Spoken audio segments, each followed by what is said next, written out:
Okay, so this is my Irish Lit final.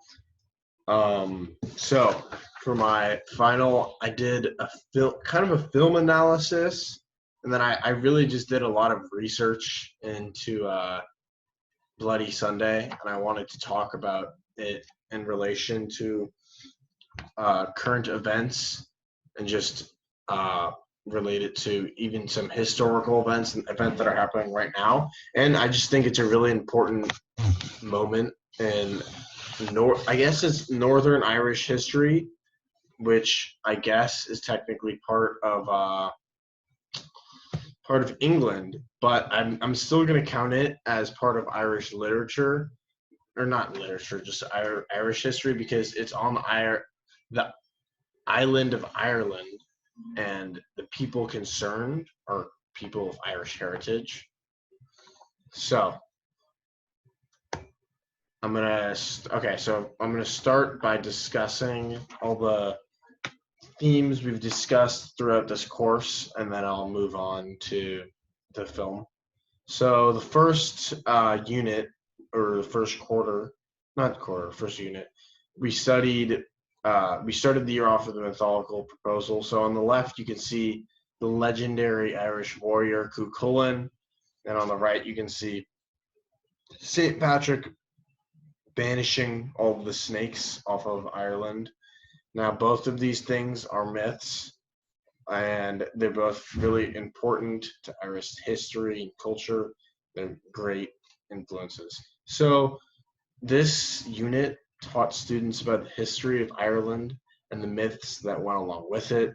So, the theme is what makes someone mythological, which relates on a grander scheme to what makes someone, just what makes you remember someone. And then the purpose of this quarter was to get some interesting history of Ireland, because we could go back and give the really boring, and then this king lived then, and then this king lived then, but the mythological proposal and the mythology unit spoke on the more interesting and engaging things happening there. So, second unit, we studied Dubliners by James Joyce. So, we did a rhetorical analysis of Dubliners. So, I personally analyzed Evelyn, and it was a short story about a girl who feels stuck in place in her home of Ireland. So, James Joyce was a really famous Irish writer, and we studied a lot of his works and his contribution to Irish literature and just world literature as a whole. So Evelyn is a girl who feels stuck in place in Ireland, and she wants to escape with some random sailor that comes to Ireland. So at first it sounds like just on the surface, it looks like a story just about a girl wanting to escape her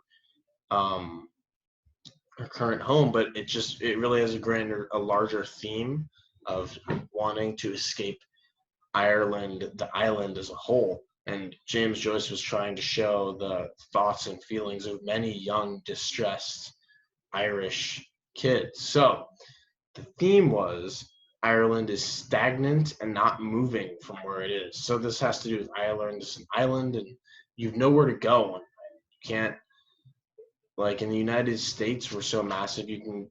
Some people will be living in California one day and then just leave and go to New York the next. You can't do that in Ireland.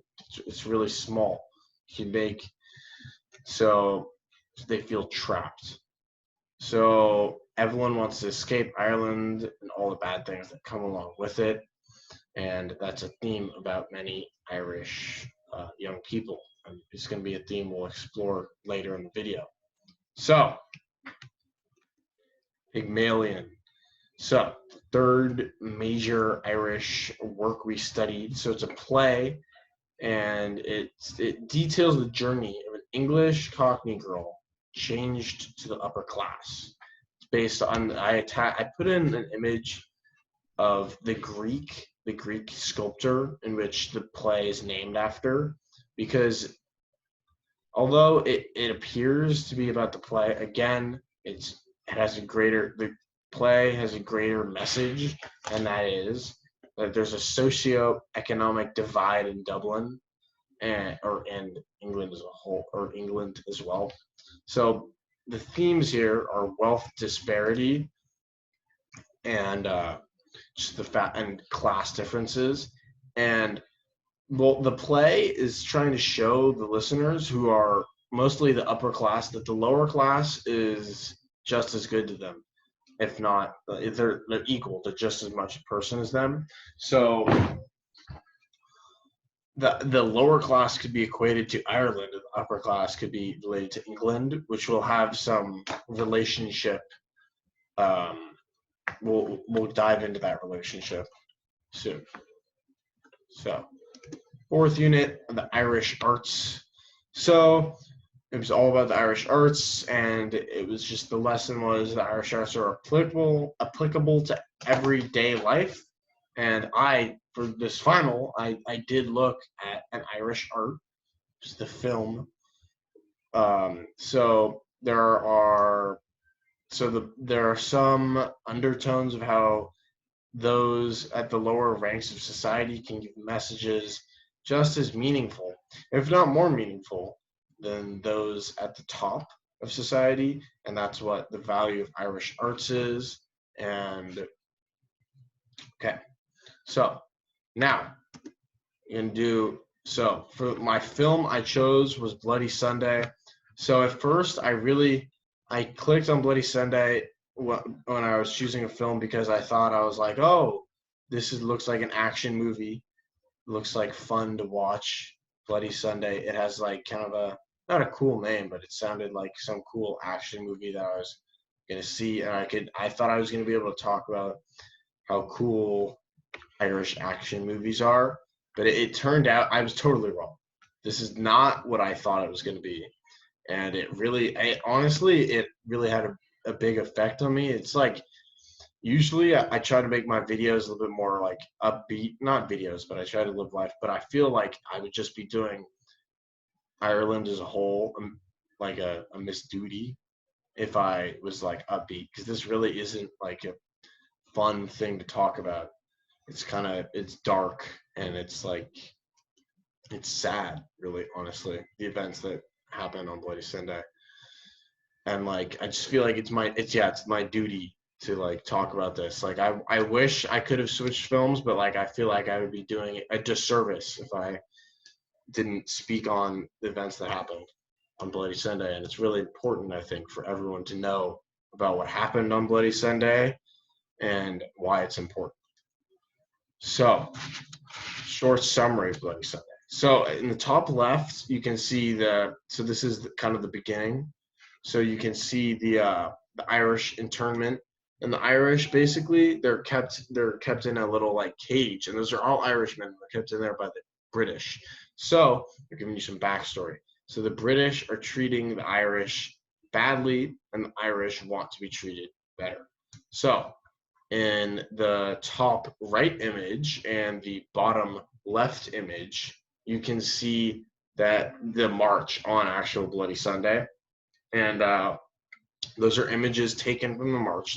There was over 15,000 people came to the peaceful march on January 30th, 1972. So, Irish protesters are marching on the town square in Derry. So, they're protesting the corrupt rule over Northern Ireland. So, British paratroopers are deployed because the British government believes violence is imminent, and of course it's the only answer to fight a peaceful protest with violence. You can see this in like Selma in the United States. Like, peaceful protests are often met with violence, which is really sad. So the British paratroopers end up firing on innocent civilians, and they murder 14 people, and 26 people are shot and injured in the end. So the British paratroopers shoot civilians with their hands raised in the air, and civilians with their backs turned to the British paratroopers. So, in the first investigation, it was called the Widgery Tribunal, found that the British soldiers fired with good reason. And this tribunal was shown to be corrupt, and there was lying amongst the soldiers, and they even planted evidence on a dead body of an Irishman. It's just really disgusting, honestly. And the second investigation, the Seville inquiry, I think I pronounced that right. So it found the British paratroopers had planted the evidence, and none of the victims had been armed. However, only to this day, only one soldier has been prosecuted, and he's called Soldier F. And they're prosecuting for the murder of two. He shot two people with their hands up, and he's being prosecuted. And it's Soldier F because his identity is protected by witness protection, and all of his legal fees are being paid by the British Defense Ministry, which is just like, I don't know, man. It's really weird. It's honestly disgusting that only one soldier is being punished, and his witness, he's being protected too, and his legal fee. It's disgusting. That, like, I feel that all the soldiers should be punished. It just shows so much that how corrupt British rule is. It's terrible. It's honestly terrible. So only one soldier's been prosecuted. None of the others. They're all walking free. It's whatever. Okay. So this in the movie that I watched, Bloody Sunday, they say that the Bloody Sunday itself was the greatest victory the IRA ever had. So the IRA is the Irish Republican Army, and it's the greatest victory the IRA ever had because it showed how corrupt and terrible the British are, and it made so many young Irish men join the IRA. So it was the biggest victory the IRA ever had. So let's get to talking about themes. So how does this connect to our studies this year? So we study the Irish art literature, and this obviously isn't Irish literature, but I think that it's just such an important thing that happened that all Irish classes should focus on it. And of course, Irish literature is going to be written about it. So first connection is the theme of stagnation in Ireland. So the stagnation showed itself in Bloody Sunday because the protesters, they were trying to change and they felt stuck. And the British were keeping the Northern Irish under their control. And this caused the Irish to feel underrepresented and stuck. And they didn't want to be their own country. They just wanted to be represented. And Britain just wasn't giving them the representation that they wanted. So, second connection is through the play Pygmalion and its theme of class disparity. So, the British see the Irish as a class below them. And this was the cause of Bloody Sunday because the British paratroopers probably wouldn't have shot the Irishman if it was in London. But because it was in mainland Ireland, they just attacked them. And so, okay, reading my notes. So, yeah. So the events of Bloody Sunday will definitely be mythologized, but not in a good way. Not like Cuchulainn and St. Patrick's Day, and you'd make that distinction. It's more of like it's sad mythology, and so then also the Irish arts will draw a really strong connection to Bloody Sunday because of course you've already seen so there are also songs called Sunday Bloody Sunday by U2, the Irish band. I was going to talk about that too, and it's an interesting song on how they woke up to see the news, and it was terrible. It was just like how it was more about how just the everyday person was affected. So the Irish arts are strongly influenced by Bloody Sunday, and because it serves another inspiration for their work, and it just ties in even deeper to the themes of oppression and stagnation that Ireland has endured for so long. So So Bloody Sunday showed the world exactly how Britain was oppressing Ireland and why the conflict must be stopped. So moving on to how it was stopped. So as you can see in the top right, you have British Prime Minister Tony Blair. No, top left.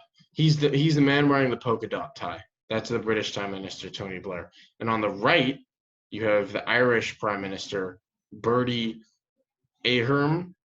I hope I pronounced that right. And they're signing the Good Friday Agreement in 1998, so this essentially ends the fighting between Ireland. It ends the violence between the Irish and British, and they eventually agreed that most people living in Northern Ireland wanted to be part of the UK, so it became the UK state. And however, a big thing is they did get representation, so it was a win and it was a compromise, and it got everyone what they wanted. So I did a map of Northern Ireland. That is where exactly that's part of the United Kingdom now. So that's how it ended up. This is the conclusion. So I wanted to talk about some current day connections and past connections we can draw. So bottom left, past connection, the American Revolution. So I feel like I'm surprised Ireland never really had a revolution. They kind of did, but they never were really able to stand up to Britain. And I just feel like it would have been really interesting if Ireland had been able to become its own sovereign state. This would have had to happen a long time ago, probably way before 1970. Like we're talking like before England was able to amass all the like naval power and ships that it had so they could suppress Ireland. It would have had to happen before that, but I think it would have been really interesting. Ireland had become its own sovereign power like Britain, and maybe even become its own world superpower like Britain. Interesting, food for thought. So then the second thing is I put a picture of a protest in Bolivia, and they were protesting because there was a controversial president elected, and people think that he was elected by like gerrymandering and just like corruption, and that's exactly what was happening in Northern Ireland. So we can take the lesson that we learned in Northern Ireland and take that and use it in Bolivia and show that peaceful protest is good, and we really need to stop we need to start democracy and stop these puppet states that continue to happen. Okay, thank you. I had a great year in Irish literature. Hopefully get you next year, Mr. Jordan, and AP Lang. Until then, have a good summer and a safe quarantine. End the video.